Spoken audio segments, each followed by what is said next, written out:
Масивна црна капија на влезот, како символика на мачниот пат што треба да се изоди кога се влегува овде. Првиот чекор е најтежок. Тоа е моментот кога човек треба да донесе одлука дали сака да излезе од пеколот, а потоа да замине надвор исчистен од пороци и како личност подготвена за нов почеток.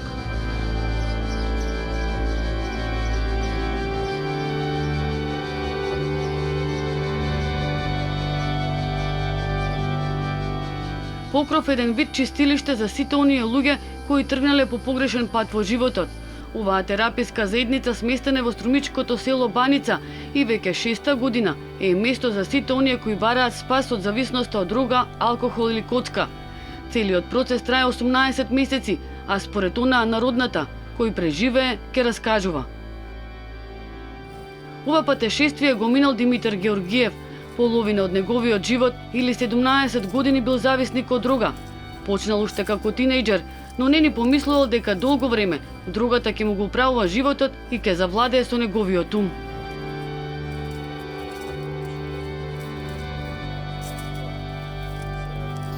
Како почна, како беше твојот прв контакт со дрогата? Любопитство. Дознав, имав некои пријатели постари од мене. Првиот контакт беше со марихуана, па потоа и другото следуваше. Како го поднесува твоето семејство? Па болно.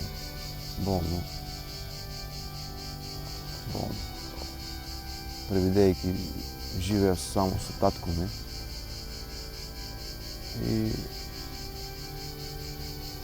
не беше убаво. Тоа значи дека нема убави сеќавања кога си зависник. Спомени некои. Добро. Од 2002 година бил ставен на списокот за метадонска терапија во Центар за зависности во Струмица, на која бил цели 12 години, но вели дека овој начин на справување со зависноста не донел никакви резултати. Во Покров дошол во 2014 година, барајќи излез од злото кое му го обзел секој дел од неговото тело, неговите мисли и неговата душа. Успел да се излечи од зависноста, а денеска е вработен во оваа тераписка заедница и им помага на други зависници кои имаат желба да се отргнат од овој порок. Тука третманот многу добар. Значи смислено е по европски стандарди, соберено искуство од цела Европа. Што ако си желен, волен да го се тргнеш од таа работа, на право место си прав третман не е тај. Значи, метадонот се кине без да знаеш период. Нормално ќе има кризи, нели, ти се некои психички кризи што треба да се изборат, ама има и затовале. Тераписката заедница Покров е формирана во 2010 година од невладината организација Избор со помош на швајцарската програма за развој на граѓанското општество Цивика и заедно со Струмичката епархија на Македонската православна црква. Покров беше наша неминовност, нешто што мораше да се случи, бидејќи јас од 97 работам со оваа целна група и тимот околу мене што беше цело време, свативме дека ако сакате вистински да им помогнете на тие луѓе, треба да ги внесете во процес на рехабилитација и ресоциализација. Програмата е создадена и функционира по светски стандарди. Вработените црпеле искуства од многу вакви тераписки заедници и ја имплементирале во Македонија. Успеавме да направиме пред се еден убав баланс помеѓу духовното и научното. Значи ги споивме верата и религијата на едно место и тоа е единствена програма која функционира на таков начин.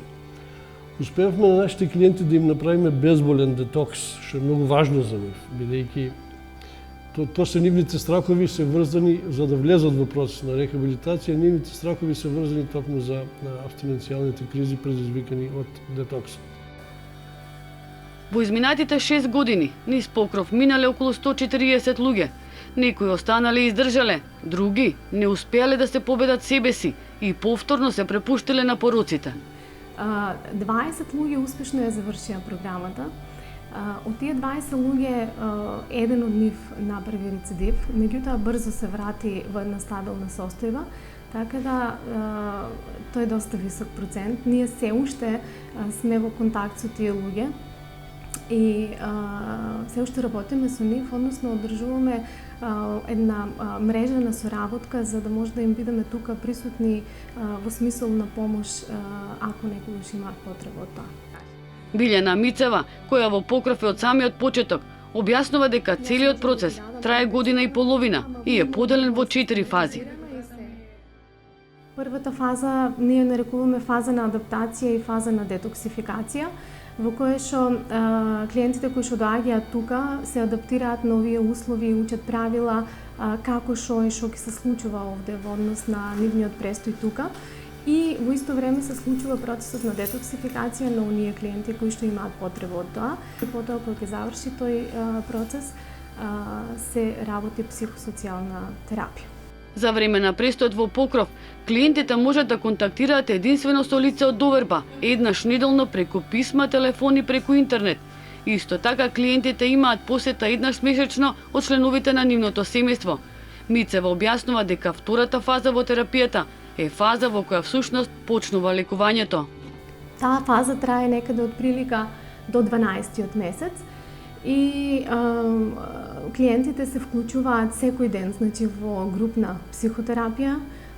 После 3-тиот, 4-тиот месец се вклучуваат во индивидуална психотерапија и почнуваме да работиме со семејствата, односно семејствата ни се составен дел на работа во оваа проблематика на зависности, затоа што многу е важно да се работи и со семејството, да на еден начин членот кој што не е повеќе зависник, односно кој што нема повеќе проблем со зависност, да се вклучи и да се интегрира внатре во семејството.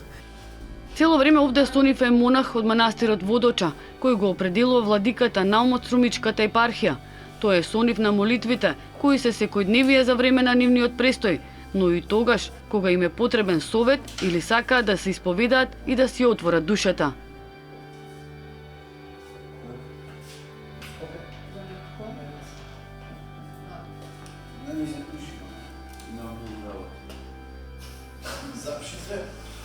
По само 1 час минат во ова место во Струмичко, добивате впечаток дека сте гостин на едно поголемо семејство.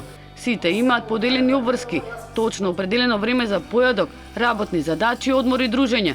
Во моментов во Покров има 10 луѓе, некои се сосема на почетокот, други пак го минале најтешкиот период. Еден од нив кој сакаше да остане анонимен, раскажува како патот го донел во Покров. По 20 години борба со иглата, решил да стави крај на животот исполнет со гревови и искушенија и да се соочи со себе. Бев решен и знаев што треба се да победам, значи ми беше веќе јасно.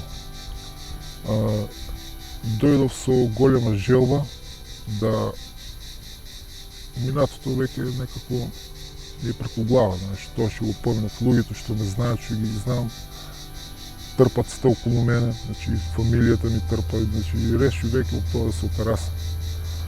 И затоа дојдов доброволно и сега е многу подобро. Некако по-друго ги прифаќам работата кога сме самоволно дојдени, знаеш, кога знаеме што сакаме, кога имаме желба, многу по-друго, по-сме мотивирани да работиме на себе. Мојот соговорник раскажува дека најлесен чекор во лекување на зависноста е физичкото чистење на другата од телото. Она што е најтешко е всушност психата, мозокот бара одново и одново, а тука во Покров токму на менталната зависност е посветено најголем дел од времето. Мислам дека единствено место во Македонија дека човек кој што сака да се спаси има големи шанси да се спаси, само треба да сака и да дојде. Треба да покаже желба, волја, оти без желба и без волја тешко да помине. Тешка е зависноста и тешок е процесот малку.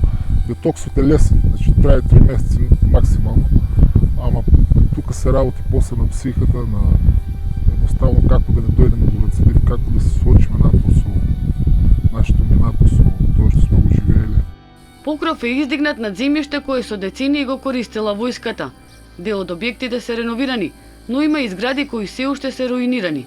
Најголем благодет е земјата, која што е плодна и која сега е најголем извор не само да опстои Покров, туку и да се надградува. Кога дојдовме овде, не идовме на земја која што воопшто не беше третирана хемиски на никаков начин. Значи, тоа беа војни магазини и добивме една чиста земја. Тоа ни даде идеја усвари да започнеме нашите економски активности да ги врзаме за органското производство. Тогаш вработивме еден агроном и инженер кој што веќе имаше претходно огромно искуство со органското производство и така започнавме. Кај нас во процесот на рехабилитација работно-тераписките активности се, или како ние ги викаме работно-окупациони активности, се суштински дел од процесот. И отприлike се застапени исто колку што се застапени и другите тераписки активности. И значи од првиот ден луѓето кои што доаѓаат овде се вклучени во процесот на производство. И тоа им помага многу да станат пред се одговорни, да стекнат работни навики и вештини, да почнат да почитуваат авторитети, да почитуваат хиерархија и да направат многу побрзо и когнитивни и бихевиорални промени. Во државните центри најчеста терапија и лек за зависници од друга е метадонот. Во моментот во сите центри на листата на регистрирани се околу 1200 лица, но неофицијалната бројка на зависници од хероин се движи околу 10.000 луѓе.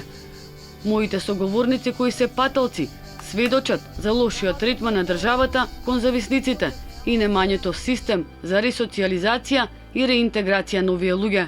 Кога си на метадон, дали има начин државата да ти намалува полека дозата и фактички ти да не примаш никаква друга?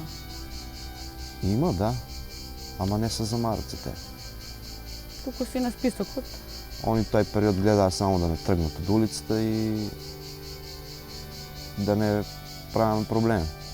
Оно што го нуди Покров, а не го овозможуваат државните центри за зависности, е токму работната ангажираност на клиентите. Димитар како добар домаќин не прошета по оранжериите во Штарникот. Од рацете на луѓето во Покров излегуваат органски производи кои потоа ги продаваат на пазар. Веќе сме препознаени во државата како органски производители и нашите производи одлично се продаваат на пазарот. Тоа ни помага да имаме одредена материјална корист, да имаме одреден финансиски бенефит, со кој што пак после сите луѓе кои што останат овде ги вработуваме и на тој начин им даваме плата. Мојот соговорник раскажува дека токму работата им ги одвлекува мислите од другата. Денот тука е исполнет од утрото од 7 часот, па се до 23 часот. Она што е исто така важно е што тука повторно ги учат првите животни лекции. Да бидам искрен, тук се научивме и да почитуваме авторитети. Значи, луѓето се трудат стварно да ни помагат и за тоа им сме многу заблагодарни. Значи, си имаме прописи, си имаме со кои веќе на еден начин соживеавме со нив, си ги почитуваме, се почитуваме ние самите клиенти тука. Значи, градиме некој однос таков како што надвор до сега не сме имале. Целта на Покров не е само да се исчистат зависниците од дрога, алкохол или коцка, туку и по излегувањето од овде, да бидат нови луѓе, со планови за иднината и желба за нов почеток. Се прави еден индивидуален план како што ќе продолжи понатаму животот на клиентот, услови, развивање на социјална мрежа, вклучување поинтензивно во надворешниот свет и се прават курсеви, семинари за компјутерски вештини, бизнис вештини, за да може оние кои што не сакаат да останат тука, значи можност даваме и на луѓето кои што сакаат да останат тука да се вработат, меѓутоа оние кои што сакаат да се вратат во своите средини, да го направат тоа поуспешно. Што тоа значи за нас? Кога еден зависник во својот зависнички живот е личност која во главном произведува штети на себе, штети на фамилијата, штети на општеството. Програмата им овозможува токму од произведувач на штети да стане на крајот даночен образник. За сите овие активности избор располага со соодветен стручен кадар. 2 лиценцирани психотерапевти и психолог, 2 специјалисти за органско производство, економист, правник, професор по англиски јазик. Месечно за еден клиент во Покров потребни се 750 евра, вклучувајќи ги сите активности, персонал, плата, храна и сместување. Од нив 300 евра ги плаќаат семејствата на зависниците, а 450 евра ги обезбедува Покров, како резултат на странските донации со поддршка на Цивика и нивното производство на зеленчук и овошје. Од државата засега немаат ни денар, ниту пак најава за никаква соработка. Значи, ние успеавме да направиме нешто што во светот се вика модел на споделена одговорност и во нашата приказна влегува сите, значи влегува странските донатори, влегува локалната самоуправа, влезе црквата и влегува други невладини организации. Недостасува само присуството на државата. И затоа пред малку ви кажав дека државата ќе најде можности да ја препознае таа потреба за да можеме овие капацитети да бидат максимално искористени. Токму затоа и во женското оделение кое е целосно реновирано и подготвено да ги прими и жените кои бараат помош, нема ниту еден клиент, оти покров, нема доволно средства. Сепак оттаму не се жалат, зашто велат дека се на добар пат да станат првата невладина организација или граѓанска организација која ќе биде самоодржлива. Значи да се ослободат од таа донаторска зависност која што во моментов ја имаат, не само тие, туку сите невладини организации во нашата држава.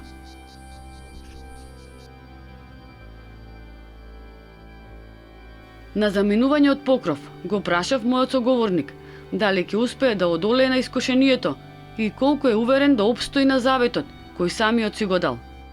Се ограничувам од многу работи. Значи, прво не се дружим со зависници, ги избегувам. Друго, не пијам алкохол. Оти алкохол ако пијам, знам дека денеска ќе се напијам, нема да земам. Утре ако се напијам, пак нема да земам. Третиот ден, како и да е, четвртиот или петиот ќе паднам. Затоа избегавам секакви порци. Значи, се концентрирам да си го поминам времето максимално убаво. И избегавам се што мислам дека може да ме донесе до рецидив. Нему му остануваат уште 5 месеци до крајот, за да застане на здрави нозе како Димитар и да продолжи да чекори по нов пат во животот.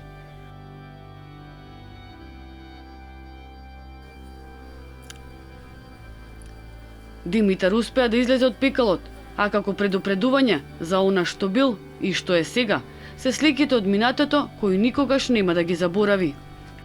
Превидејќи битно искуството што си ја поминал, да не забраваш што си бил пред. Оти некои прават киксове најмногу таму. Заборават што се били претходни. И малку ќе се опуштат и...